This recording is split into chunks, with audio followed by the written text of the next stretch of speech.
3,500 ಕೋಟಿ ಹೂಡಿಕೆ ಮೊದಲ ಸೆಮಿಕಂಡಕ್ಟರ್ ಉತ್ಪಾದನೆ ಕಂಪನಿ ಕೋಚನಹಳ್ಳಿ ಪ್ರದೇಶದಲ್ಲಿ ಆರಂಭವಾಗಲಿದ್ದು, ಇದರೊಂದಿಗೆ ಮೈಸೂರಿಗೆ ಎಲೆಕ್ಟ್ರಾನಿಕ್ಸ್ ವಸ್ತುಗಳ ತಯಾರಿಕೆಗೆ ಸಂಬಂಧಿಸಿದ ಇನ್ನಷ್ಟು ಕಂಪನಿಗಳು ಬರುವ ಮುನ್ಸೂಚನೆ ಸಿಕ್ಕಿದೆ.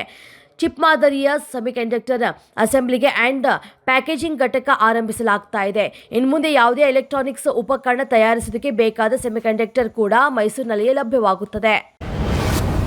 ಬೆಂಗಳೂರಿನ ಜ್ಞಾನಭಾರತಿ ಸಭಾಂಗಣದಲ್ಲಿ ಸುಶಾಸನ ದಿನ ಕಾರ್ಯಕ್ರಮ ನಡೆಯಿತು. BL Santhosh, HD. Deve Gowda, BS. Yediyurappa ಹಾಗೂ ಇತರರು ಪಾಲ್ಗೊಂಡಿದ್ದರು. ಸಂತೋಷ್ ಮತ್ತು ದೇವೇಗೌಡ ಭಾಷಣ ಮಾಡಿದರು. ಅಂಬೇಡ್ಕರ್ ಆಶಯಗಳು, ಸಂವಿಧಾನ ತಿದ್ದುಪಡಿ ಮತ್ತು ಕೇಂದ್ರ ಸರ್ಕಾರದ ವಿಚಾರಗಳನ್ನು ಚರ್ಚಿಸಿದರು. ಸಂತೋಷ್ ಅವರ ಭಾಷಣವನ್ನು ದೇವೇಗೌಡ ಅವರು ಶ್ಲಾಘಿಸಿದ್ದು ವಿಶೇಷವಾಗಿತ್ತು.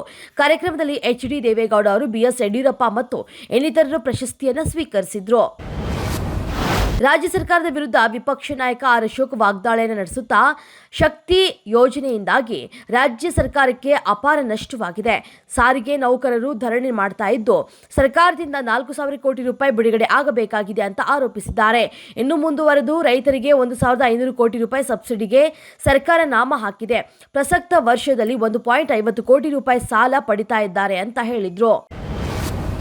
ಶಾಸಕ ಮುನಿರತ್ನ ಅವರ ಮೇಲಿನ ಮೊಟ್ಟೆ ಅಟ್ಯಾಕ್ ಚಿತ್ರದ ರಚನೆ ಹಾಗೂ ನಿರ್ಮಾಣ ಸ್ವತಃ ಅವರದ್ದೇ ಎನ್ನುವ ಮೂಲಕ ಆರ್.ಆರ್. ನಗರ ವಿಧಾನಸಭಾ ಕ್ಷೇತ್ರದ ಪರಾಜಿತ ಕಾಂಗ್ರೆಸ್ ಅಭ್ಯರ್ಥಿ ಕುಸುಮಾ ಹನುಮಂತರಾಯಪ್ಪ ವ್ಯಂಗ್ಯವಾಡಿದ್ದಾರೆ.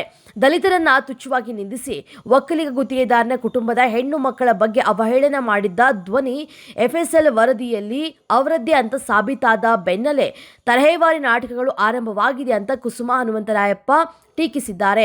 ಈತನ ಸ್ಕ್ರಿಪ್ಟೆಡ್ ಸ್ಟೋರಿಗಳು ಅಲ್ಪ ವಿರಾಮ ಪಡೆದು ಮತ್ತೆ ಚಾಲ್ತಿಗೆ ಬಂದಿವೆ ಅಂತ ಹೇಳಿದ್ದಾರೆ.